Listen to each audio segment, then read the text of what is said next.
SER Podcast. En la cadena SER, Hora 25. Aimar Bretos.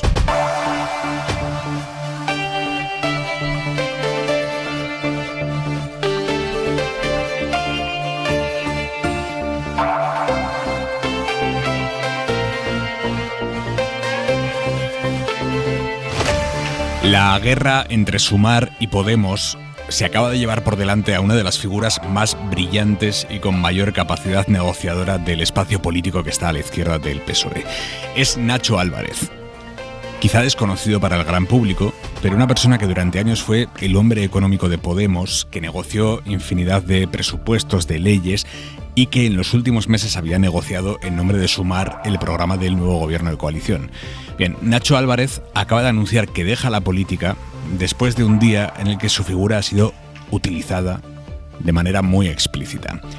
El equipo de Yolanda Díaz ha hecho público que el único ministerio que estaría dispuesto a cederle a Podemos sería uno que ocupara Nacho Álvarez, que desde hace tiempo lo único que tenía de Podemos era el sentimiento y el cargo sobre el papel, el cargo de dirigente, porque la dirección oficial de Podemos ya no confiaba en él. Y él realmente estaba mucho más cerca del equipo de Yolanda Díaz. De hecho, la dirección de Podemos había perdido la confianza hasta el punto de que en los últimos meses había difundido que lo consideraba un desleal. Pues bien, Yolanda Díaz, sabiendo que Podemos no iba a asumir como propio un ministerio de Nacho Álvarez, el equipo de Yolanda Díaz ha difundido hoy que la opción de que Podemos estuviera en el gobierno era solo metiendo a Nacho Álvarez. Podemos ha contestado que nombrar ministro a Nacho Álvarez les parecía estupendo, pero que no era darles un ministerio a ellos, que eso es trampear la realidad, y que igual que en 2019 Pablo Iglesias no decidió él quiénes eran los ministros de Izquierda Unida o de los comunes, ahora Yolanda Díaz tampoco podía imponerles a Podemos el ministro de Podemos que le gustara a Yolanda Díaz. Y Nacho Álvarez, viendo este panorama, viendo que esta nueva batalla de la guerra entre Sumar y Podemos le ha cogido a él en medio como víctima colateral, pues ha emitido esta noche un comunicado diciendo que si la dirección de su partido no lo valida, él no puede ser ministro, por su cultura política, y que dimite de sus cargos en Podemos y que se vuelve a la universidad. Hay que tener las ideas muy claras y los principios muy firmes para rechazar un ministerio del gobierno de España por coherencia política. Total, que entre unos y otros se han terminado cargando políticamente a una de las figuras más valiosas de la izquierda del PSOE. Hoy mismo Alberto Garzón ha anunciado también que deja la dirección de Izquierda Unida y la política institucional, y en su comunicado de despedida dice estas frases: durante todos estos años he visto lo mejor y lo peor de la política, y ambas cosas me han atravesado implacablemente. He empleado demasiado tiempo en tratar con gentes que no cuidan a sus semejantes y para los cuales la política es solo una forma de aplastar al que piensa diferente. No es esa mi concepción de la política.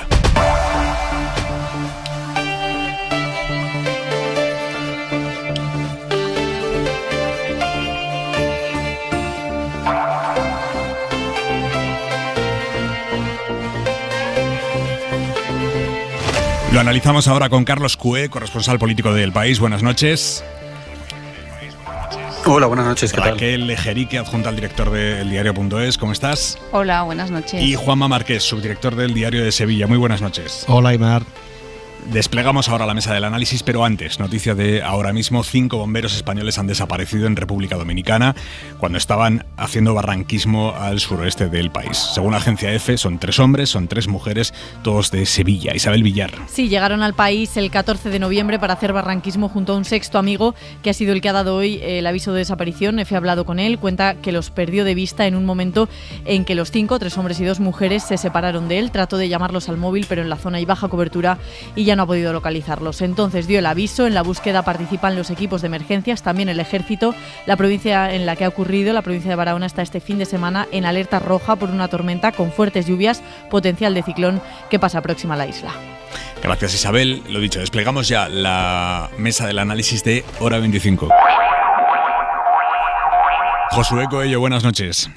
¿Qué tal, Aimar? Buenas noches. La inminencia del nombramiento de los nuevos ministros ha agravado hoy, de forma considerable además, la guerra entre Sumar y Podemos, hasta precipitar esta noche la dimisión de Nacho Álvarez. Sí, has pronunciado el nombre del día, el de Nacho Álvarez, porque en menos de 8 horas ha pasado de ser el posible ministro de Sumar en el próximo gobierno a rechazar esta propuesta, dejar todos sus cargos en Podemos y anunciar que vuelve en pocos días a la universidad para seguir su carrera como profesor. Vamos a repasar un viernes que difícilmente va a olvidar Nacho Álvarez. En torno a las 3 de la tarde conocíamos lo que ya era un secretavoces, que Yolanda Díaz apostaba por él como ministro. A esa hora seguía siendo miembro de la ejecutiva de Podemos y también una persona muy cercana a la vicepresidenta. De hecho, él lideró las negociaciones con el PSOE. Esta sería la cuota de Podemos que estaría representada en el próximo Consejo de Ministros, o al menos esta era la idea de Sumar. Esta posibilidad incluía además una serie de condicionantes que se plantearon a Podemos: aceptar las condiciones y las decisiones del grupo parlamentario, coordinar la línea comunicativa, presentarse en este ciclo electoral con Sumar, empezando por las elecciones europeas del 24, participar de la toma de decisiones del gobierno de coalición y cesar los ataques e insultos a miembros de Sumar. Pasaron pocos minutos después de filtrarse esta propuesta cuando la secretaria general de Podemos la rechazaba, recordando lo que también se sabía, que los ministros de Podemos los elige Podemos, y añadía Yone Belarra que esto era una filtración de Sánchez y Díaz para justificar que dejaban a Podemos fuera del gobierno y que apostaban en Podemos por Irene Montero en igualdad. A esa hora contábamos lo que Nacho Álvarez ha confirmado hace un ratito, que no aceptaría el cargo sin el aval de su partido. Pero esta renuncia iba acompañada del colofón final para este viernes: la dimisión de todos sus cargos en Podemos por, dice, pérdida de confianza de la dirección en su figura, su abandono de la vida política y su vuelta a la universidad. Sobre esta decisión hay ya algunas reacciones, como la de Yone Belarra, que en redes sociales acaba de escribir que le produce una enorme tristeza esta noticia, agradece su trabajo y ojo a la última frase de su tuit: Podemos no se merece estas estratagemas que ponen a nuestra gente a los pies de los caballos. Así que, Aimar, si el distanciamiento entre la dirección de Sumar y la de Podemos era cada vez mayor y más palpable, lo de hoy parece abrir un socavón casi insalvable entre ambas formaciones de cara al futuro. Josué, gracias, buenas noches. Buenas noches, Aimar. Hace menos de un mes hablamos aquí en Hora 25 con Nacho Álvarez y le preguntamos si iba a ser ministro. Obviamente no nos iba a decir en ese momento que sí, pero bueno, le preguntamos si todavía él se consideraba a sí mismo dirigente de Podemos, porque ya para entonces la dirección del partido había filtrado a través de Diario Red que consideraban que Nacho Álvarez había actuado de forma desleal con ellos, pasándose al equipo de Yolanda Díaz. Esto es lo que hablamos, como digo, hace menos de un mes aquí, en Hora 25, con Nacho Álvarez. Usted forma parte todavía de la directiva de Podemos, oficialmente al menos. Sí, efectivamente, yo soy miembro de Podemos, claro. ¿Se sigue considerando un dirigente de Podemos? Efectivamente, yo formo parte del partido, de un partido que ha integrado una coalición y que trabaja para que esa coalición pueda y haya podido tener este acuerdo de coalición. Se lo digo porque la dirección de Podemos difundió que había considerado una deslealtad por su parte el sumarse a la dirección de Sumar. Bueno, yo creo que más allá de las opiniones de trazo grueso, lo importante es trabajar para que este país tenga un nuevo gobierno, para que ese gobierno tenga un nuevo programa y para que las fuerzas que hemos integrado la coalición de Sumar podamos participar de nuevo de una acción de gobierno que haga que este país siga avanzando en derechos sociales, siga avanzando en derechos laborales y ensanche el espacio democrático que afecta al conjunto de la ciudadanía. Esa ha sido mi hoja de ruta, eso es en lo que yo personalmente he estado implicado durante estos meses, y más allá de los acuerdos o desacuerdos que puntualmente existan en el seno de la dirección de una organización política, creo que eso es algo compartido por el conjunto del espacio del que formo parte. ¿Usted va a ser ministro? Creo que, Aimar, sinceramente, el foco hoy no está puesto en quiénes son las personas, cuáles son los nombres propios que van a ocupar el próximo gobierno. Bueno, pues esta noche Nacho Álvarez, pudiendo ser ministro, y deja Podemos. Que creo que le conocemos todos mucho, aunque el gran público no le conoce, pero los que nos dedicamos al periodismo político le conocemos bastante. Pues la primera conclusión es que realmente la izquierda española achicharra políticos de alto nivel a una velocidad a la que muy por encima de sus posibilidades, desde luego, muy por encima de sus posibilidades, porque tampoco la izquierda española tiene dirigentes de alto nivel por todas partes. Quiero decir, no es fácil conseguir a alguien con la experiencia de Nacho Álvarez y con la capacidad. Ha sido una persona, esto esto la gente no, en fin, que el gran público no, porque además es una persona que no ha buscado mucho los medios, no ha buscado mucho la exposición pública, pero en casi todas las negociaciones de la coalición, en casi todas las negociaciones económicas que hemos visto en estos años, y han sido muchas, estaba Nacho Álvarez. O sea, es de esas personas que, bueno, que los que estamos muy metidos conocemos mucho y la gente no, pero que son fundamentales para los gobiernos. Y que son la gente que hace muchas más cosas de las que luego a veces se ven, ¿no?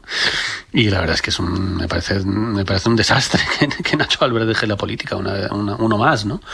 Y es un drama y forma parte, es un producto de esta guerra en la que viene de hace mucho tiempo. Que es una guerra tremenda que empezó con el hecho de que Irene Montero no estuviera en las listas de Sumar, que eso supuso un primer episodio muy muy fuerte de la guerra. Y ahora es que Irene Montero no va a estar en el gobierno de Sánchez, como todos sabíamos, pero se ha constatado ahora, y esto es una segunda etapa de esa guerra tremenda, porque al final, si lo miramos con distancia, luego en el día a día es más complicado, pero si lo miramos con distancia, al final esto lo que pasa es que se ha producido una inversión de términos, en el sentido de que Podemos era el grupo dominante absolutamente de la izquierda a la izquierda del PSOE, el que dominaba totalmente la escena, el que tomaba todas las decisiones. Cuando lo dirigía Pablo Iglesias había otros grupos, estaba Izquierda Unida, estaban los comunes, pero todos sabemos que las decisiones las tomaba Pablo Iglesias. Y esos términos se han invertido. Podemos se ha convertido en el grupo pequeño, digamos, en el que no manda, tiene un espacio, pero no manda. Y entonces esa tensión que ese cambio de poder está produciendo, de esa sucesión de Pablo Iglesias a Yolanda Díaz, y ahora el poder lo tiene Yolanda Díaz, y es un poder muy fuerte. Después de las elecciones, mucho más fuerte, porque el resultado además ha sido no como la otra vez, pero ha sido bueno, quiero decir, en el sentido de que se puede gobernar, se ha garantizado la coalición, ha sacado 31 escaños y por tanto pues manda. Y lo que pasa es que el cambio de mando, desde luego, se está gestionando de forma pésima, porque si el resultado es que Nacho Álvarez deja la política, es un resultado desastroso. Bueno, yo tengo que decir que me alegro mucho por la universidad, que tampoco está sobrante de talento, también un talento que efectivamente Nacho Álvarez es una persona que conoce perfectamente la política de dentro, la política constructiva que echamos de menos a veces, ¿no? Y bueno, es una víctima colateral, digamos, yo creo que ha tenido una entereza y una valentía que hay que aplaudir, ¿no? Y bueno, efectivamente, yo recuerdo cuando Pablo Iglesias eligió a Yolanda Díaz, ¿no? Cuando todo iba bien entre ellos, pero empezó un poco mal porque la eligió, según luego se supo, sin que ella misma lo supiera, ¿no? Se empezaron a tirar pullitas, se empezaron a romper las cosas, pero claro, esto también es bastante habitual, ¿no? Cuando alguien elige a su delfín, lo elige con la intención de que no tenga una voz propia, ¿no? O que siga dependiendo de alguna manera, y esto en algunos expresidentes lo hemos visto, ¿no? Dejan el poder, eligen a alguien, pero luego cuando ese alguien toma su propio rumbo, pues ya no les hace tanta gracia. Yo creo que efectivamente es potestad de Podemos, y es una norma no escrita, ¿no?, de elegir su propio ministro, pero no sé hasta qué punto es potestad de elegir el ministro, el ministerio y poner condiciones cuando además es un grupo político que no solo se ha reducido porque se ha diluido dentro de Sumar, ahora que Yolanda Díaz manda sobre ese espacio, sino que tampoco tuvo un buen resultado electoral en el 28M, por no decir que fue malísimo, tan malo que su bajada en votos afectó a los gobiernos autonómicos que quedaron fuera, por ejemplo, en la Comunidad Valenciana, pues porque no sumaban, ¿no?, por esa bajada de Podemos. Y en ese sentido, Podemos también, aparte de las críticas que puede hacer a Yolanda Díaz, que creo que también las puede hacer, creo que también tiene que hacer una reflexión de por qué ahora es un grupo minoritario y por qué perdió esa cantidad de votos. Quizá no conectaba tanto con la gente, ¿no? Yo creo que exigir que Irene Montero sea ministra puede ser legítimo, pero Irene Montero es una ministra que en cierta manera se ha quemado con la ley de solo sí es sí, que yo creo que era una buena idea poner el consentimiento en el centro, pero evidentemente su redacción algo pasó que el efecto que tuvo no fue el deseado, ¿no? Entonces, insistir en poner a Irene Montero un poco como la piedra capital de que la izquierda se entienda o no se entienda, me parece un poco exagerado. Como me parece también un poco tramposo que Yolanda Díaz haya propuesto a una persona que formalmente es de Podemos, pero que todos sabemos que era de Podemos, pero es una persona que no elegía Podemos, ¿no? De hecho, en la firma del pacto con el PSOE le dio las gracias a Nacho Álvarez, es decir, es un colaborador de primer nivel de Yolanda Díaz, ¿no? Yo creo que en ese sentido ella no ha sido del todo leal, si quería no romper el juguete, pero evidentemente Podemos la estaba esperando, ¿no? Y yo creo que es muy mala noticia para un gobierno que empieza que ese espacio esté tirándose los trastos a la cabeza, porque no hablamos de debates ideológicos, ¿no? Yo creo que Podemos y Sumar tienen muchísimas cosas en común. Me cuesta pensar que no se vaya a votar en el mismo sentido, derechos laborales, etcétera. Es una lucha pura y simplemente por el poder, por las cuotas de poder. Marqués. 80 que se llamaba Enredo, que la daban muy tarde en televisión española, creo que todavía no había televisiones privadas. Y era pues una parodia de todos los enredos y todas las diatribas que puede haber en familias y entre novios y entre amantes. Yo creo que es un poco lo que está pasando en estos últimos momentos con Podemos. Pero más allá de eso, yo creo que Yolanda Díaz ha tomado una decisión muy importante, que es evitar una futura crisis dentro del gobierno y traspasarla al grupo parlamentario. Porque, claro, era obvio que Podemos no iba a aceptar a otra persona que o bien que no fuera Irene Montero o que fuera una persona muy cercana a Irene Montero. Se podía haber buscado, quizás, no la propia Irene, porque como bien habéis dicho, es una ministra que está absolutamente, se quemó en la pasada legislatura. Yo ya no sé si por un error de la redacción, pero incluso por su propia manera de actuar y de reaccionar ante lo que era evidente que había sido un error. Entonces, podía haber sido una persona cercana a ella, y Yolanda Díaz yo creo que ha tomado una decisión importante para el futuro de Sumar, de la misma manera que decidió que Irene Montero no iba en las listas, ha decidido que en el próximo gobierno en el que se forme el próximo martes, el lunes o el martes, no va a haber una crisis dentro de la coalición Sumar, pero esa crisis va a estar latente en el grupo parlamentario. Sí, es que además de fondo aquí hay dos discusiones. Yo creo que es una discusión de poder que es muy evidente, y es que Podemos nunca ha reconocido a Yolanda Díaz como su líder, como su jefa, digamos, como su jefa política. O sea, Podemos siempre sintió que Pablo Iglesias era su jefe político, pero cuando Pablo Iglesias puso a Yolanda Díaz, nunca la reconocieron. Y esto es tan así que las ministras de Podemos, lo sabemos, en ningún momento se sentían de alguna manera representadas por Yolanda Díaz o las decisiones de Yolanda Díaz. Entonces hay una discusión de poder de quién manda y quién dirige. Y esto ha sido sistemático así. Pero además hay una discusión política de fondo, no ideológica. Estoy de acuerdo con Raquel. No es que haya unas discrepancias ideológicas muy fuertes, aunque puede haber diferencias, pero hay una de sí importa al gobierno y que sí es muy relevante. Y es que Yolanda Díaz cree que la mejor manera, que lo que tiene que hacer la coalición para funcionar bien es pelearse dentro pero no pelearse fuera. Y Podemos sistemáticamente ha defendido, y esto es una defensa política legítima, es una estrategia política diferente. Podemos sostiene, no es un capricho, que Podemos sea mucho más duro y que las ministras de Podemos, Yone Belarra y Irene Montero, hayan sido mucho más en fin, hacer las discusiones políticas fuera en los medios y decir se está equivocando el PSOE y todas esas cosas, o las manos manchadas de sangre y esas cosas que dicen, no es solo fruto del capricho en absoluto.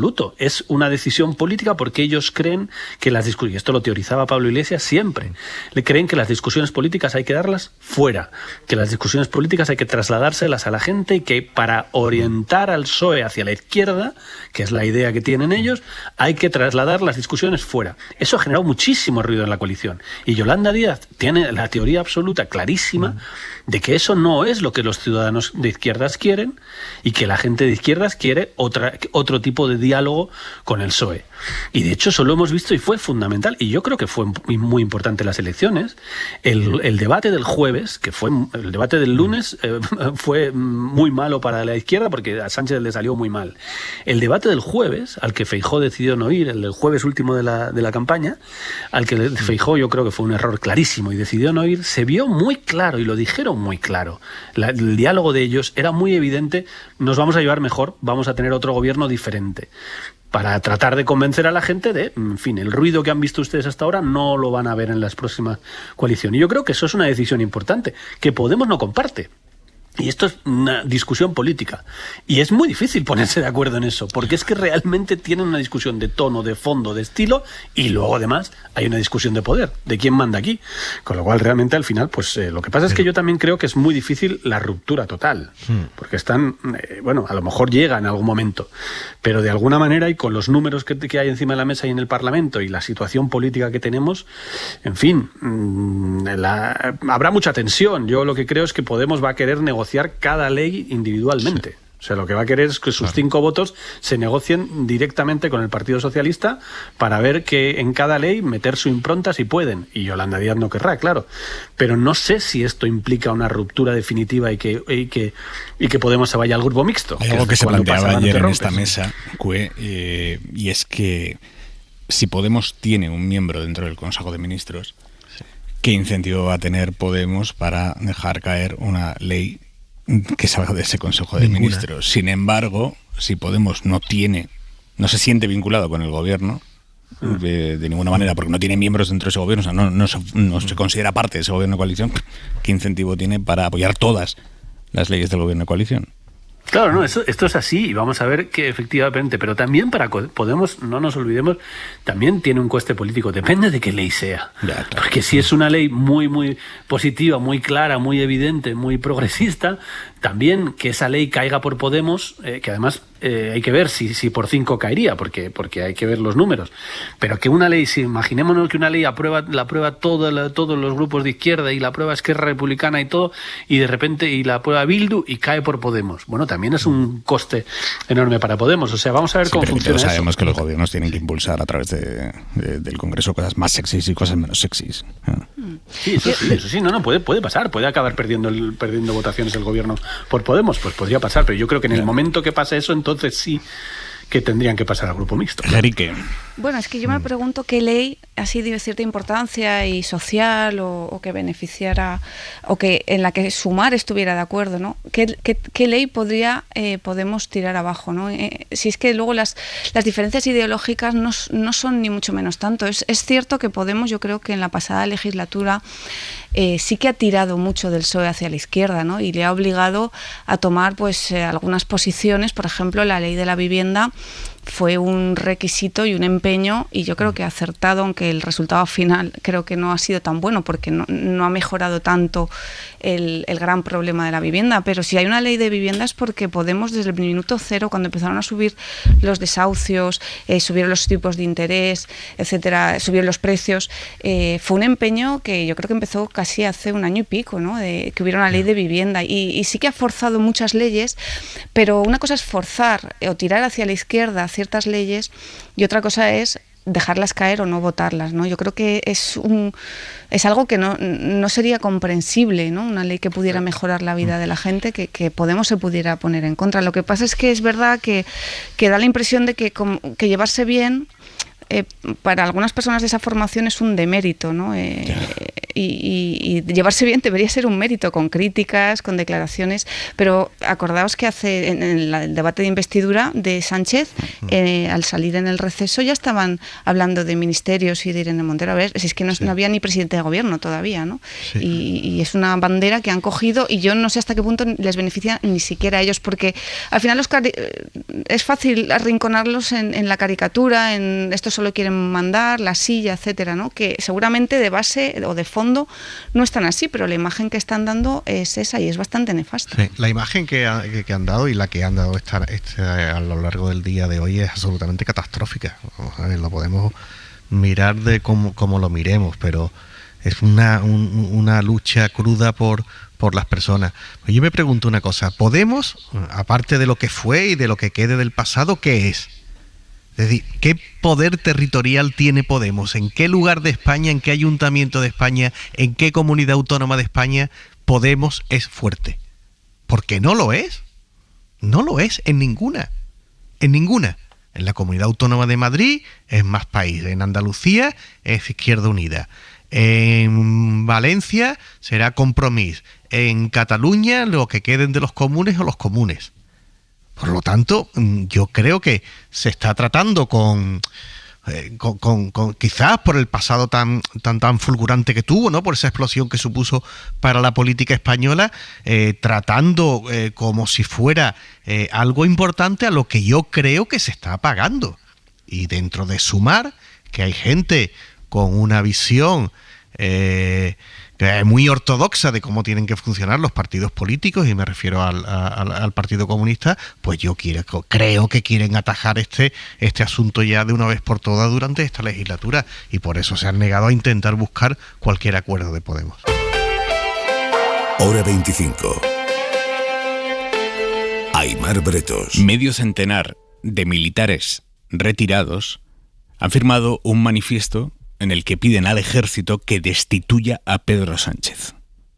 Javier Bañuelos, buenas noches. ¿Qué tal? Buenas noches. Sí, detrás de ese manifiesto están algunos de los altos mandos militares retirados que proponían fusilar a 26 millones de hijos de puta en un chat de WhatsApp en el que ellos mismos proponían actuar como buenos fachas. Ahora reaparecen con este manifiesto rubricado por 50 generales y coroneles retirados, como avanzó Infolibre.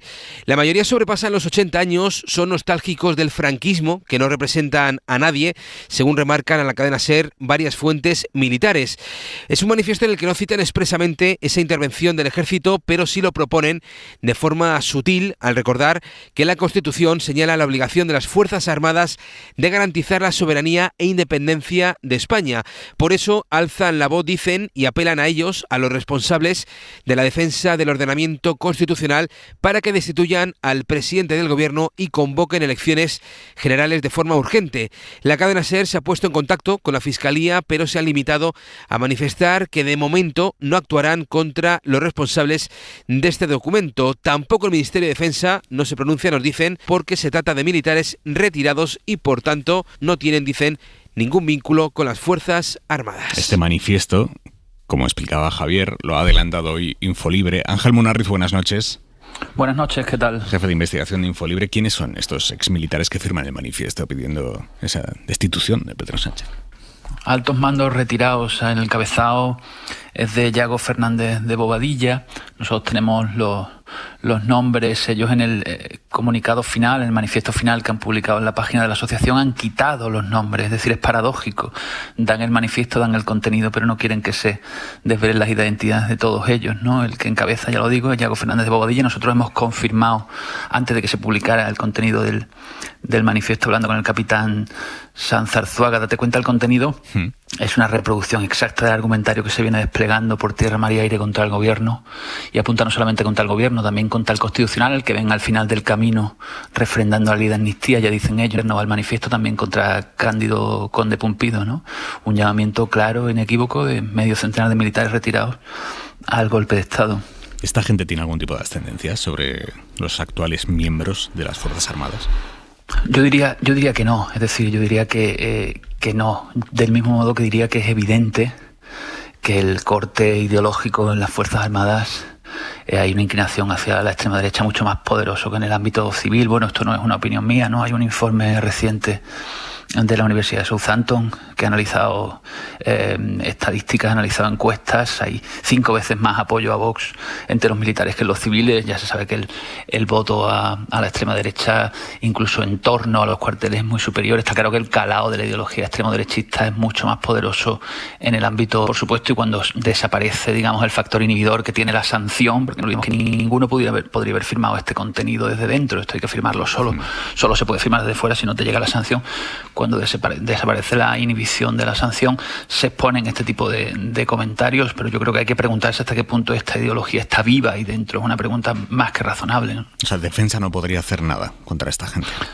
Defensa no puede actuar contra militares retirados, están en el uso de su libertad de expresión. Otra cosa distinta es que se interpretase que este llamamiento en sí mismo constituye una incitación a la comisión de un delito. Es decir, que se está incitando a otro a cometer un delito, en este caso al ejército, ¿no? Lo que pasa es que, claro, se le da un cierto revestimiento jurídico. Se invoca el artículo 8.1 por el cual se encomienda a las Fuerzas Armadas la preservación de la unidad, soberanía e independencia de la nación. Bueno, yo creo que a lo mejor no es la batalla jurídica o la batalla penal la más útil para plantar cara a este tipo de manifestaciones, sino la política. Y ya hubiera sido, por ejemplo, de grandísimo interés escuchar condenas por parte del PP y de Vox, que han visto golpes de Estado en todas partes últimamente, y cuando hay un clarísimo llamamiento a cobrarse uno, pues no han dicho ni esta boca es mía. Le han preguntado a Elías Bendodo por el tema y ha dicho literalmente: yo no tengo nada que decir a eso. Y esta noche le han preguntado a Borja Semper y dice: este manifiesto es profundamente irrelevante a efectos prácticos. Afortunadamente, nuestras fuerzas y cuerpos de seguridad del Estado, nuestros ejércitos, son profunda y absolutamente democráticos, constitucionales. Sobre esto no hay ninguna sombra de sospecha ni de duda. Este manifiesto es profundamente irrelevante a efectos prácticos. Es mejor respuesta, sin duda, que la de Bendodo, al menos. Munarriz, gracias, buenas noches. Gracias a vosotros. A raíz de este manifiesto de los militares retirados, ha firmado un artículo fantástico esta noche en El País, José Hermida. Un artículo que dice así: nuestro hombre leía con aflicción columnas y editoriales de prensa cargados de lóbregos adjetivos para llorar nuestro despeñamiento en la más triste de las horas, la defunción del sistema constitucional español. Se le encogía el corazón al tener noticia de que la mayor asociación de jueces del país certificaba el principio del fin de la democracia. Una noche cayó víctima del insomnio después de saber que la ilustrísima mayoría que aún resiste heroicamente desde el Consejo General del Poder Judicial a las totalitarias acometidas del gobierno corroboraba que nos hallábamos ante la abolición del Estado de Derecho. Se sucedían los días y todo se tornaba más ominoso. Una mañana, sentado enfrente del televisor, este hombre ya jubilado tras dedicar los mejores años de su vida a servir a la patria, contempló con desesperación cómo la presidenta de la Comunidad de Madrid revelaba al mundo que España se había precipitado a una dictadura. Días más tarde, esa aguerrida mujer, acreditada luchadora por la libertad, se enorgullecía de haber llamado hijo de puta al indeseable sujeto que usurpaba el mando de la nación. Nuestro hombre acariciaba con nostalgia su desgastado uniforme, añorando aquellos tiempos de su juventud en los que le hubiesen sobrado las fuerzas para escuchar la llamada del deber. Ahora solo podía asistir impotente a todo esto, torturado, como en los versos de Quevedo: miré los muros de la patria mía, si un tiempo fuertes, ya desmoronados. La pesadilla se seguía alimentando a diario. El principal partido de la oposición constataba que el presidente perseguía perpetuarse en el cargo mediante un fraude tras haber perdido las recientes elecciones. Y el líder del tercer partido del país, el que se proclamaba más español de todos, abandonaba airado el Parlamento para evidenciar que hemos caído en las garras de un émulo de Hitler, un hombre a la altura de los mayores criminales de la historia. A los oídos del apesadumbrado ciudadano llegaban también las llamadas a la acción: el que pueda hacer que haga, el que pueda aportar que aporte, el que se pueda mover que se mueva. Así emplazaba un antiguo presidente. La misma presidenta madrileña, siempre rebosante de determinación, enumeraba las instituciones que deberían frenar la ignominia: el rey Felipe VI, los poderes legislativo y judicial, las fuerzas y cuerpos de seguridad del Estado, las Fuerzas Armadas y la Unión Europea. Pero los únicos que parecían responder eran un grupo de arrojados jóvenes que cada noche se batían el cobre infructuosamente ante el cuartel general de los felones. Así que nuestro hombre ya no pudo más, y con gran felicidad descubrió que sus antiguos camaradas tampoco podían más, y no iban a quedar impasibles. Y todos juntos dieron un paso al frente. Había llegado la hora de tomar las armas, gritar quieto todo el mundo y por fin restablecer la democracia. Es buenísimo este texto de Hermida hoy en El País, Carlos Cue. Es fabuloso y resume, como siempre hace Hermida, resume muy bien la situación que debe estar viviendo un montón de de gente muy conservadora que efectivamente escucha todas estas barbaridades que llevamos semanas escuchando, y encima al expresidente Aznar con su responsabilidad diciendo el que puede hacer que haga, y estos militares pues han entendido. Para mí hacer es este comunicado y otros entienden, y cada uno entiende una manera que es hacer. Es que la democracia tiene una cosa, tiene muchas cosas maravillosas y tiene una cosa difícil, y es que cuando no ganan los que te gustan, te lo tienes que tragar. Es que esto es una cosa que te tienes que tragar durante 4, 8, 12, 16 años. Pregúntele a la gente de izquierdas en Madrid, en la Comunidad de Madrid o en el Ayuntamiento de Madrid, y en tantos lugares de España donde lleva gobernando la derecha muchísimos años.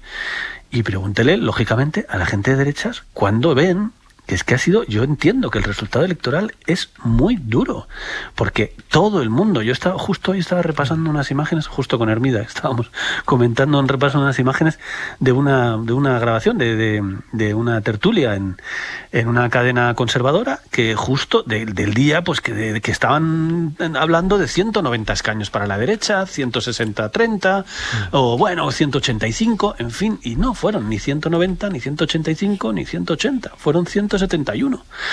Y entonces eso resulta que no da para gobernar, como se vio, porque yo creo que por suerte hubo una investidura de Alberto Núñez Feijóo donde se vio que no tenía los votos para gobernar, y esto le está resultando muy difícil al margen de la amnistía, porque al margen de la amnistía, pues yo creo que hay que dejarla al margen en el sentido de que el trasfondo de todo esto no es la amnistía. Por supuesto, la amnistía es absolutamente discutible y es una cosa muy seria y muy, muy discutible, y Sánchez tiene que explicarla muchísimo, se va a discutir muchísimo en el Congreso y le tiene que demostrar a muchísima gente que vale la pena, y ya veremos cómo funciona la amnistía. Todo eso es un debate, pero lo que está en el trasfondo de esto no es eso, porque estos mismos militares antes de la amnistía hicieron un mensaje diciendo que había que matar a 26 millones de españoles, pero es que mucho antes de la amnistía, hace muchísimos años, este mismo tipo de discursos, y algunos militares salieron y algunos fueron sancionados y demás, con el estatut de Zapatero, el discurso fue muy parecido. Se rompe España, la traición a la patria. Con la negociación de ETA de Zapatero, se rompe España, traición a la patria. Yo estaba en esas manifestaciones, salieron centenares de miles de personas diciendo que se había traicionado a España. Muchas de esas personas ahora dicen que bueno, que el fin de ETA, algunas otras no, pero algunas otras asumen que finalmente, porque es objetivo, el final de ETA se hizo sin ninguna concesión política. Es que llevamos demasiados años escuchando que el discurso central de algunos, no todos, de algunos sectores de la derecha es: se rompe España, rompa España cada vez que gobierna la izquierda, porque es que se da la casualidad de que en este país ha gobernado la izquierda muchísimos años, muchos más años que la derecha, y España sigue sin romperse. España no se va a romper porque no es un jarrón, que es lo que se rompe, ni es Yugoslavia, ni que se puede deshacer de un día para otro, ni siquiera habrá un territorio amplio de España que se termine por independizar. A mí sí me preocupa que se quiebre la convivencia en España, y creo que estamos a punto de rebasar un punto de no retorno, entre otros asuntos, porque efectivamente hay gente que está pues haciendo proclamas y declaraciones demasiado fuertes. Es decir, cuando un señor como Santiago Abascal, que es líder de un partido ultra, pero que tiene su representación en el parlamentaria y no precisamente pequeña, dice que lo que se está haciendo en el Congreso de los Diputados es un golpe de Estado, pues claro, hay gente que se lo cree, sus votantes se lo creen y actúan en consecuencia. Esto de los militares, que son unos abuelos cebolletas, efectivamente, tiene razón Semper, es irrelevante desde el punto de vista práctico, pero sí muestra y sí enseña cómo era el ejército español. Y el ejército español, hasta la muerte de Franco, e incluso un poco después, unos años después, era un ejército franquista. Era un ejército formado por una de las partes que ganó la guerra civil. Esto es así. Yo no comparto la idea ahora de que el ejército actual, las Fuerzas Armadas, son unas Fuerzas Armadas, de orientación de derecha y tal. Mira, no lo creo. Yo creo que se comportan como unas Fuerzas Armadas democráticas, europeas, son fuerzas profesionales, y que se deben, no como dice en la carta, como si tuvieran un mandato autónomo en la Constitución de las Fuerzas Armadas tendrán que defender la integridad de España. No, las Fuerzas Armadas se someten a un mando que es un rey constitucional. Y ese mando del rey se ejerce a través del ministro de Defensa, en este caso de la ministra de Defensa. Bueno, yo creo que eso no tiene realmente importancia. Es relevante desde el punto de vista informativo y muestra lo que pasaba en España con ese ejército. Y que no teníamos, y de lo que nos tenemos que alegrar de lo que ha cambiado. Ahora bien, hay otras personas desde otras instituciones que no son abuelos cebolletas que han ido calentando el patio. Claro que sí. Vamos a ver, ¿se puede estar en contra de la amnistía? Claro, es que realmente hay muy poca gente que esté a favor de corazón, digamos, de la amnistía. Muy poca gente. Pero bueno, se acepta. Se puede estar en contra de otros asuntos, por ejemplo, del lawfare, que afortunadamente no ha ido en la ley de amnistía, que para mí sí que hubiera supuesto una ruptura de la división de poderes, y que no cabe ni en esta Constitución ni en ninguna Constitución democrática de ningún otro país. Ahora bien, hay gente que está haciendo unas proclamas muy gordas, claro, muy gordas. Bueno, yo creo que en el ejército evidentemente hay personas ultraderechistas, franquistas, nostálgicos del franquismo, ¿no? Y eso dice también mucho de la formación. Hombre, nostálgicos ya no puede haber muchos, ¿no? Digo, por el tiempo. Bueno, es una cuestión, eso puedes no haberlo vivido, ¿no? Y desear vale, que vuelva, ¿no? Pero eso debería hacernos pensar también sobre la formación que se da en el ejército, ¿no? Porque seguramente todo empieza ahí. Esta carta se gesta al menos, ¿no? Según cuentan algunos militares, al menos desde el 4 de noviembre, que ya se empieza a mover para recoger firmas, pero aunque da un poco de miedo, ¿no?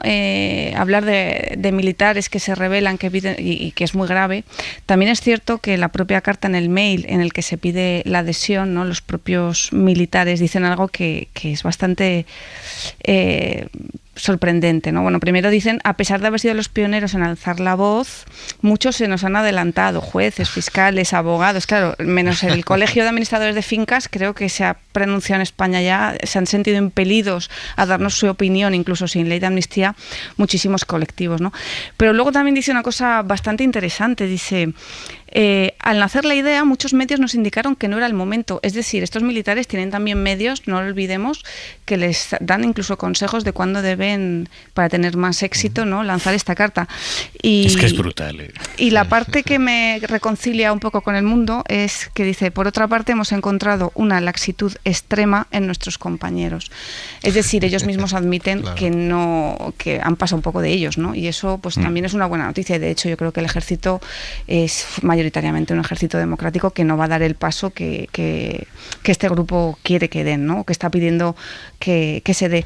Realmente esto es un escalón más en toda esta especie de estrategia de la desobediencia de la democracia, ¿no? Estamos asistiendo a una especie de desobediencia porque se quiere legitimar la calle frente al Parlamento, se quiere legitimar a las miles de personas que tienen su derecho a manifestarse con las millones de personas que han votado. Y son dos esferas que corren paralelas y que cada una en su marco tiene sentido, pero no se pueden invertir. No podemos invertir la calle con el Parlamento porque son dos cosas totalmente diferentes, ¿no? Mira, vamos a la calle. ¿Qué está pasando ahora mismo en Ferraz? Alfonso Ojea, buenas noches. ¿Qué tal? Buenas noches, Aimar. Bueno, pues está pasando, es una calma tensa. De hecho, la línea policial se ha replegado unos metros ante el avance de los manifestantes. Pero hay que decir que, según datos de la delegación del Gobierno, ahora están lanzando botes de humo, pero todavía la policía no ha cargado. Hay que decir que la delegación del Gobierno acaba de confirmar que la asistencia a esta protesta de hoy no supera las 1.000 personas. Y desde luego podemos confirmar que si no son 1.000, no serán más de 1.500, porque es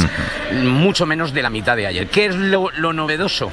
Bueno, el colmo ya, ¿no?, de lo que estamos aquí viendo es que han traído un equipo de sonorización y están pinchando canciones de rock nazi, de rock Against Communist, que son infinidad de grupos, también españoles, que no se pueden comprar evidentemente evidentemente en las tiendas, pero que en los circuitos en los que ellos se mueven se pueden adquirir. Y están pinchando esas canciones absolutamente nazis y fascistas desde hace media hora. La policía por el momento no ha cargado a Aimar, está teniendo muchísima paciencia, tanto o más que la que tuvo ayer.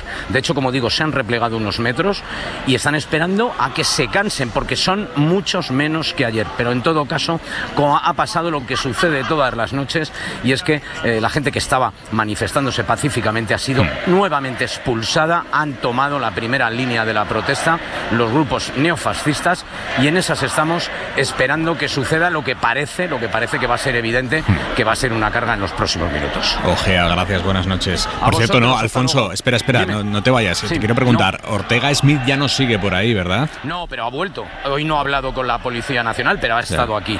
Pero bueno, como todos los políticos con representación parlamentaria, suelen venir y marcharse, sobre todo los de Vox, antes de que haya algún problema, ¿no? Y se hace ya bastantes minutos que Ortega Smith se ha marchado, entre otras cosas, porque también se ha ido con otros miembros de su partido en el momento en el que estos enmascarados han comenzado a tomar la primera línea de la manifestación. Es llamativo, gracias Alfonso, es llamativo como Ortega Smith antes de irse después de azuzar a los manifestantes, ha dejado mensajes contra el PP por no hacer lo mismo. Y nos gusta afrontar los problemas de cara. El Partido Popular es un partido que está acomplejado. El Partido Popular es un partido que está acomplejado. Decía Alfonso que hoy Ortega Smith no ha hablado con la policía. Ha habido mucha polémica con esto. Los sindicatos policiales se han quejado de que ayer el diputado de Vox, Ortega Smith, se plantó allí ante ellos, ante los antidisturbios, y les empezó a decir, no, es que estamos aquí para vigilar su trabajo. Les sacó su identificación de diputado, les avisó que les iban a grabar. Esta es mi identificación como diputado nacional, nos acompañan algunas cámaras. Esta es mi identificación como diputado nacional, nos acompañan algunas cámaras, vamos a ver si ustedes no se extralimitan. Bueno, en fin. 3 sindicatos policiales han criticado hoy esta actitud del diputado de Vox, incluyendo Jupol. Isabel Villar. Asegura el portavoz de Jupol, Ivonne Domínguez, que lo que hizo anoche Ortega Smith estuvo fuera de lugar. Porque la policía actúa en un estado democrático como es España de forma democrática. Y ese discurso que le hizo al compañero creemos que está fuera de lugar. Lo ha dicho en declaraciones a RTVE. Además de Jupol, el Sindicato Unificado de Policía, que es el mayoritario, y la Unión Federal de Policía han exigido a Vox y especialmente a Ortega Smith que dejen de cuestionar o directamente de coaccionar a los antidisturbios desplegados en Ferraz. Le piden que apunte a los violentos y no a los agentes. Desde el SUB afirman que no se puede poner en plano de igualdad a quien defiende el restablecimiento del orden público y a los violentos. Y la UFP, en un comunicado, asegura que instrumentalizar la labor de la policía según quién esté detrás de las pancartas es un grave error. También el Ministerio de Interior ha exigido hoy respeto para la policía. En un mensaje en redes sociales han recordado que los agentes trabajan por y para todos. Es alucinante. Márquez, esto de Vox diciéndole a la policía, no, es que traemos cámaras aquí para ver si ustedes son unos violentos. Sí, era intimidatorio y un poco ridículo, pero que abunda en una tesis que vienen manteniendo desde hace algunos días los que se manifiestan en Ferraz, sean los neonazis que están ahora o los que han estado antes, o en fin, porque la fauna es bastante variada, pero la tesis que mantiene es que la policía se está excediendo en su comportamiento, que es lo que vino a decirle Ortega Smith anoche, ¿no? Ustedes compórtense bien y tengan cuidado con lo que hacen porque, bueno, no se vayan a exceder. La policía está actuando muy bien en Ferraz durante estos días, muy bien y con mucha inteligencia y nada dura, muy suave. Yo que he nacido en una ciudad donde había un sector naval muy importante y que veo y que llevo viendo palos de la policía, pues desde que estaba en la EGB. Vamos a ver, me puede llamar la atención porque la policía le pega a un señor que va vestido con traje y corbata y no lleva el mono azul de astilleros. Pero bueno, no ha habido nada de exceso. Y cualquier comparación, pues con la última que vivimos en la Bahía de Cádiz, en Puerto Real, cuando sacaron la tanqueta incluida. Hombre, es que, de verdad, no voy a decir, parece un poco de cachondeo, no quejarse tanto, vamos. Son personas que van a buscar la bronca con la policía. Y la policía, en vez de actuar a saco, intenta sacar a los más violentos y, bueno, pegar 2 o 3 zapatazos y poco más. Creo que se está actuando de una manera muy correcta. Pero mira, a mí lo de Vox, claro, esto de llegar, ir y retirarse cuando llegan los violentos, esto va muy acompasado, ¿no? Cuando van pasando tantos días, dice, hombre, no es que se le han colado unos violentos en la manifestación que convocan ellos su prima hermana de revuelta, ¿no?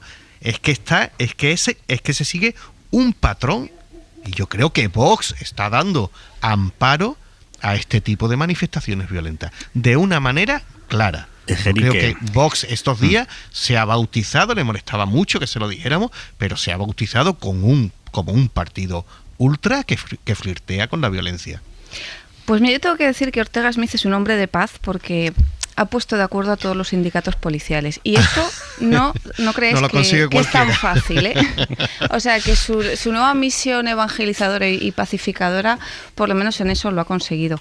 La verdad que bueno, es lo que hablábamos antes, ¿no? El diputado patrullero, el diputado de calle, que ahora ya no está en el hemiciclo, que por cierto se fueron todos, que es por lo que les pagan, vamos, por estar en el hemiciclo y votar y tal. Eso no lo hicieron, se fueron en la investidura.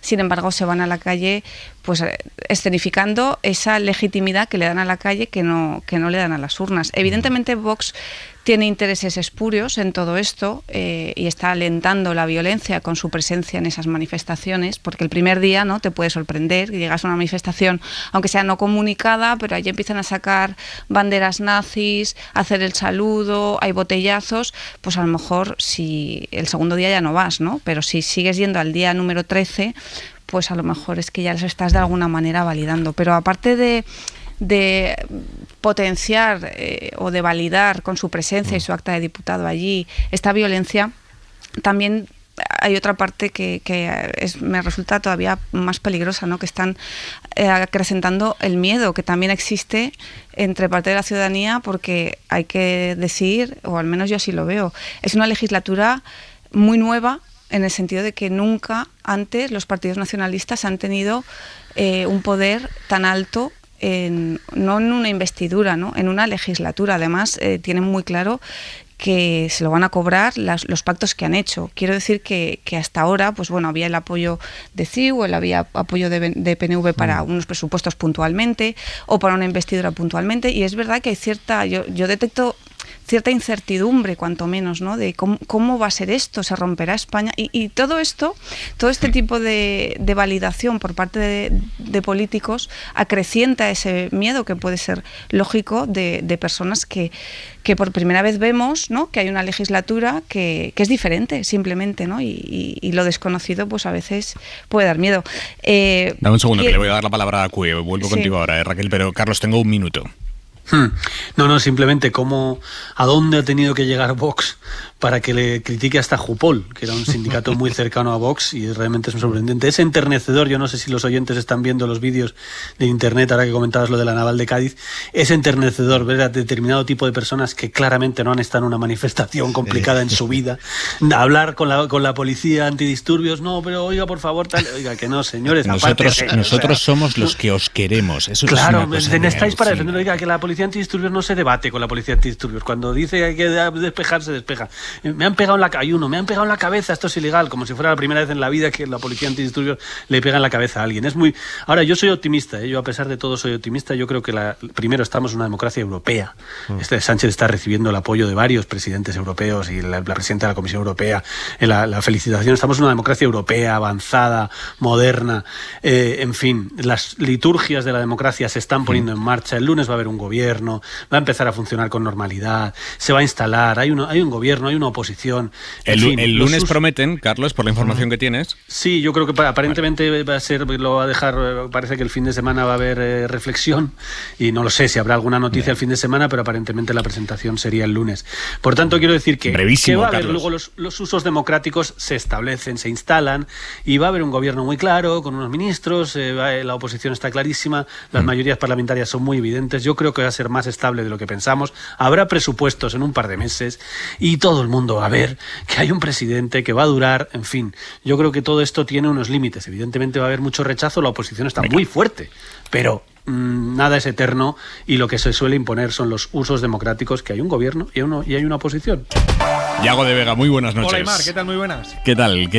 Bueno, pues mira, ¿Con qué vamos esta noche? Vamos con un poquito de todo. Para empezar, vamos a recordar esa inhabilitación del TAT. Sí. A Luis Rubiales, esos 3 años de sanción, después del caso Federación, 1,5 le cae por el tema de Jenny Hermoso, por ese beso no consentido, el otro 1,5 por el gestito más que soez en el palco. Vamos a hablar también de tenis y de Carlitos Alcaraz, que mañana disputa las semifinales del torneo de maestros. Hoy ha ganado muy bien a Medvedev, dejando muy buenas sensaciones, y mañana contra el número 1 del mundo, contra Novak Djokovic. Y vamos a hablar del virus FIFA. Ya sabes que cada vez que se van los jugadores con sus selecciones, como Yarzábal, que ha vuelto lesionado de la selección española, y en el Real Madrid lesionado grave, Camavinga, rotura del ligamento lateral externo de la rodilla derecha. Estamos hablando en torno a 8 semanas. Si pasa por el quirófano nos iríamos a 5 meses. Vinicius tocado, lesión muscular. En el Barcelona, Ter Stegen ha dejado también la concentración de Alemania. Así que el virus FIFA que afecta a todos los equipos. El larguero esta noche con Yago de Vega. Hasta luego, Yago. chao. La ropa para este fin de semana, Jordi Carbó, buenas noches. Buenas noches, ropa como si estuviéramos al principio del otoño, pero cuidado, porque no el fin de semana vendrá caracterizado por un ascenso de temperaturas, pero el lunes, pero sí que a partir del lunes y sobre todo a mediados de la semana que viene, de repente, si no tenemos ropa de abrigo preparada, la más propia para estas fechas, pues nos va a coger por sorpresa, de manera que avisados estamos, pero para aquellos que estáis disfrutando más de este tiempo tan atípico, pues tenemos por delante un fin de semana ideal, por ejemplo, para hacer actividades al aire libre. Si alguien se acerca a las playas, bueno, el mar está frío, especialmente el Mediterráneo, pero el ambiente será suave, máximas en la mayor parte del país, tanto el sábado como el domingo, de 20 a 25 grados, por encima de los 25 en Andalucía, cerca de los 30 de nuevo en Canarias. Es decir, que en muchos puntos del país las tardes del fin de semana secas y frías sobre todo en el interior, y cuidado porque se irán repitiendo durante las madrugadas y las mañanas las nieblas que en los últimos días han reducido mucho la visibilidad en carreteras del interior. Carbó, hasta el lunes. Buen fin de semana. ¿Pero qué broma es esta? Con Miguel Ángel Aguilar. Miguel Ángel Aguilar, buenas noches. Muy buenas noches, Aimar. Desde la tribuna del Congreso, desde la tribuna de invitados, ¿qué viste tú en el debate de investidura de Pedro Sánchez? Pues mira, vi una cosa que me retorció por dentro, ¿no? Y es que hubo citas de poetas y más o menos traídos por los pelos. Pero fíjate lo que nos dice Pedro Salinas en su maravilloso poema A la voz a ti de vida, a su amada: quiero sacar de ti tu mejor tú. Entonces, lo que yo vi en estas 2 jornadas es lo contrario. Cada uno de los intervinientes se esforzó en sacar del otro lo peor. El Partido Popular, primero el Partido Socialista, que fue el primero que intervino, pues no le concede ni en la intervención de Sánchez ni en la intervención ya apoteósica de nuestro Pachi López ni un segundo de acierto en la historia de España procedente de un partido, un grupo, un grupúsculo de derecha o de centro derecha o de nada.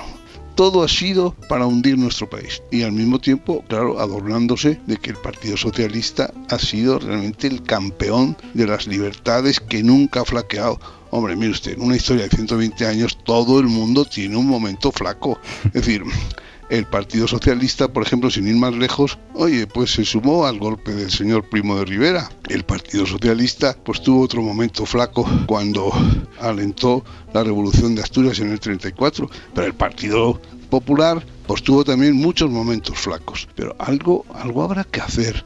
O sea, y queda inaugurada la concordia y pasamos a continuación a arrasar la concordia, a declararnos enemigos mortales, a decir eso que decía el conde de Romanones: cuando digo nunca me refiero al momento presente. Es decir, pero ¿qué es esto, no? Miguel Ángel, un abrazo. Gracias, un abrazo. ¿Pero qué broma es esta? Con Miguel Ángel Aguilar.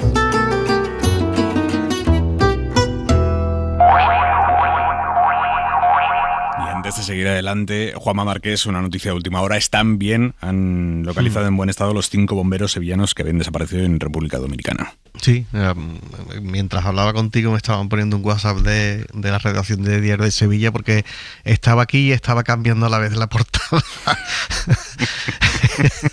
Que son las cosas de esto. Y sí, vamos, sobre todo para tranquilizar a las familias que están bien, vamos, estaban haciendo barranquismo, se perdieron y lo han encontrado a todos, a los 5.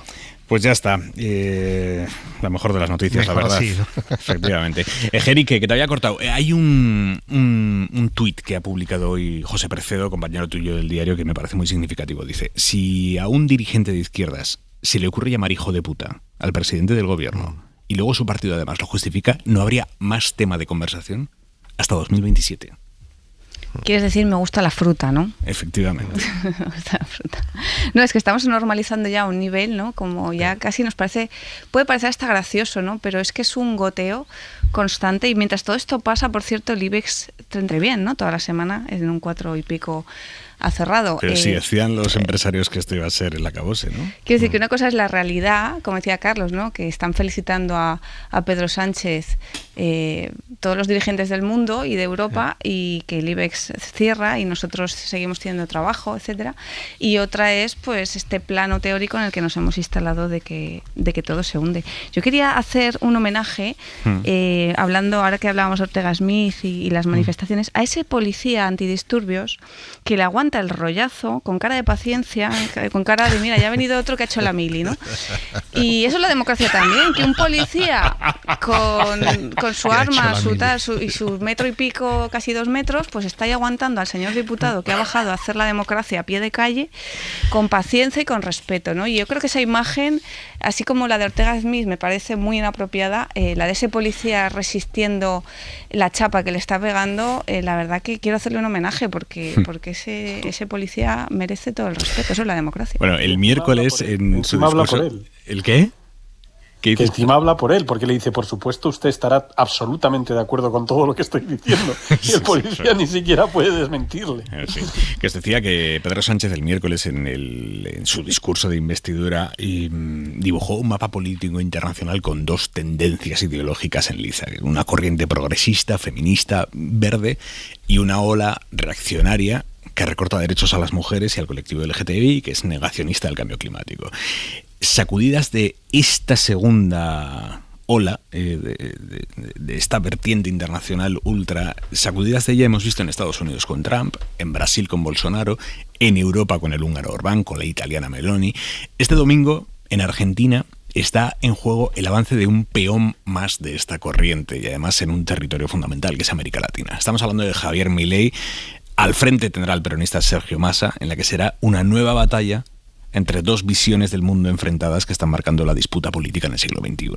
Marisol Rojas. Argentina vive un momento muy delicado y no son opiniones, son datos. Recordemos que estamos hablando de una Argentina que tiene más del 150% de inflación anual, donde el 40% está por debajo de la línea de la pobreza como mínimo, porque te estoy dando datos de pobreza de hace unos meses, y donde cabe esperar que esos índices, tanto de inflación como pobreza, como tantos otros más, den peor en las próximas semanas. Hugo Alconadamón es periodista del diario La Nación y conoce bien la trastienda de esta campaña, donde la sombra de la corrupción aparece ya en la elaboración de las listas. Hay personas que han llegado a pagar hasta $40.000 por ir con el partido de Milei. De hecho, yo he hablado con algunas de esas personas que pagaron, en algunos casos 5.000, en otros 10.000, en otros 20.000, en otros hasta 40.000. Dicen en su equipo que es una aportación, pero hay otra forma de verlo. La diferencia entre el dólar y el peso es tan profunda que hay políticos que si ganan sus cargos electivos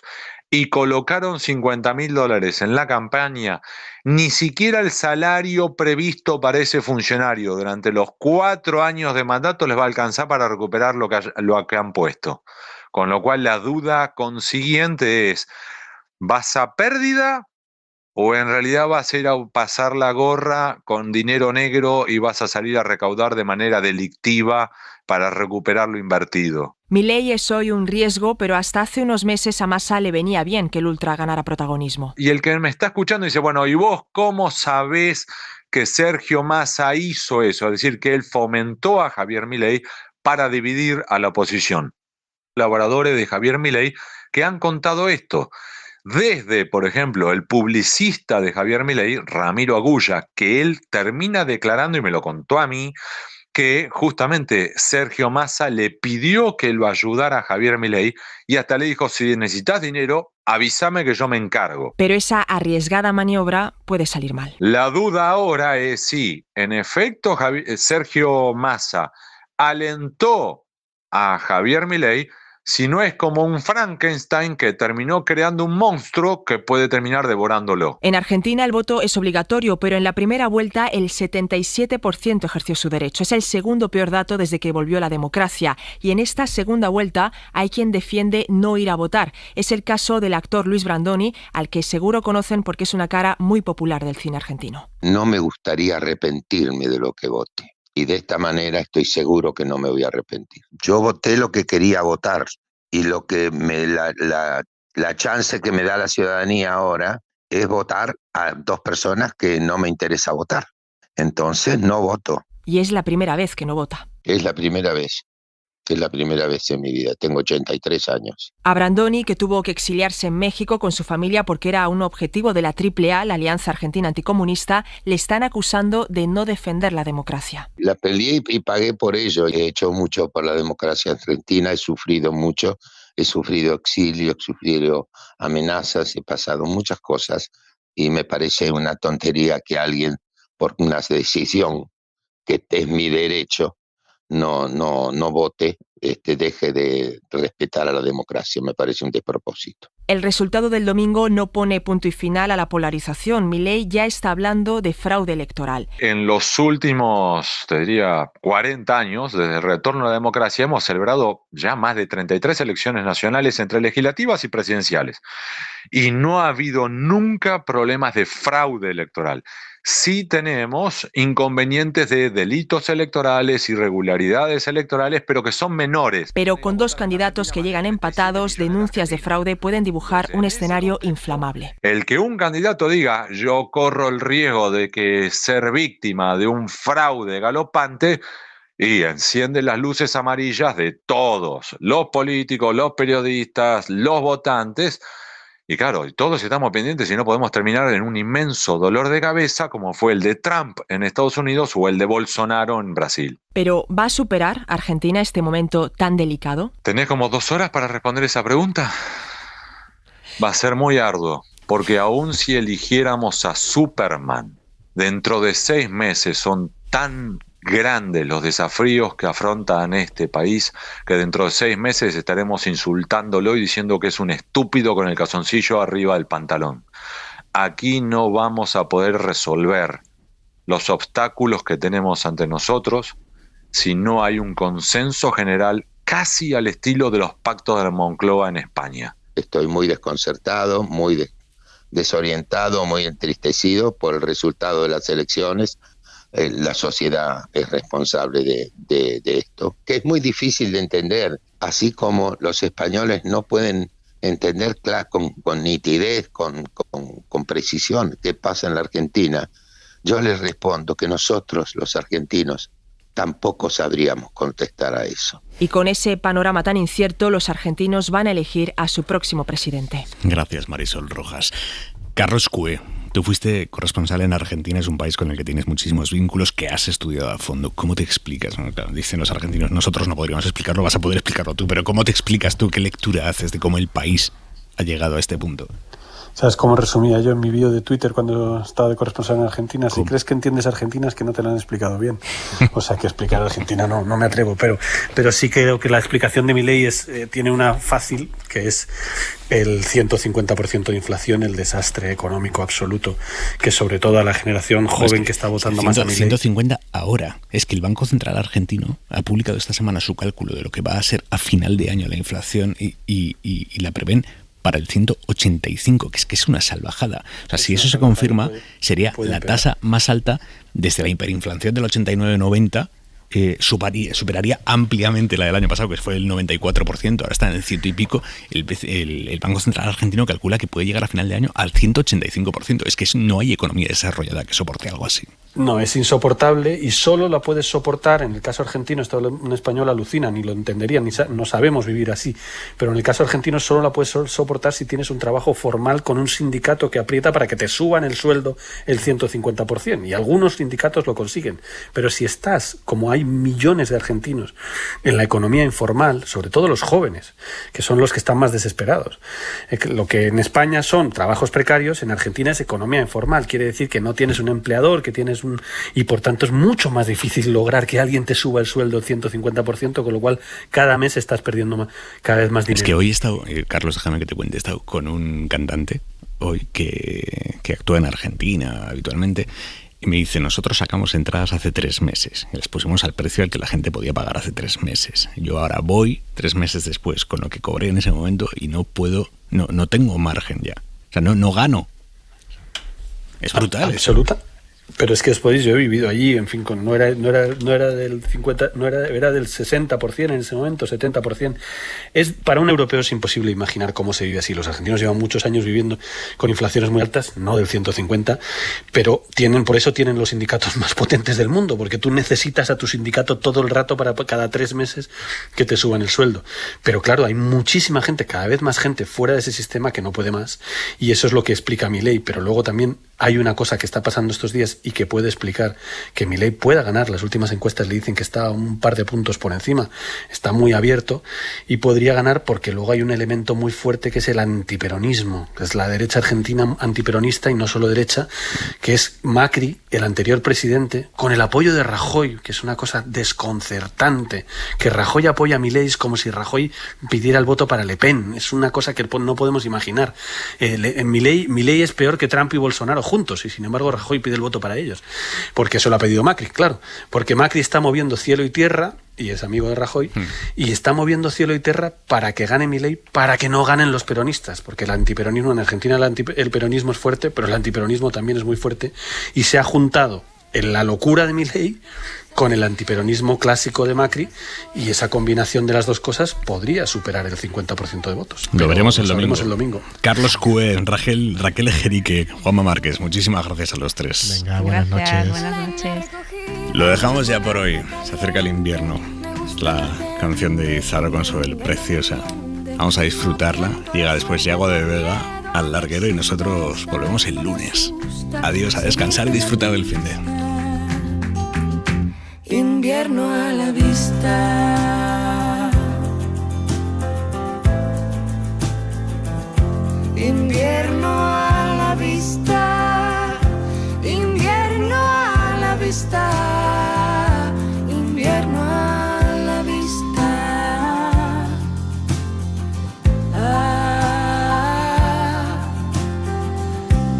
Para no perderte ningún episodio, síguenos en la aplicación o la web de la SER, Podium Podcast o tu plataforma de audio favorita.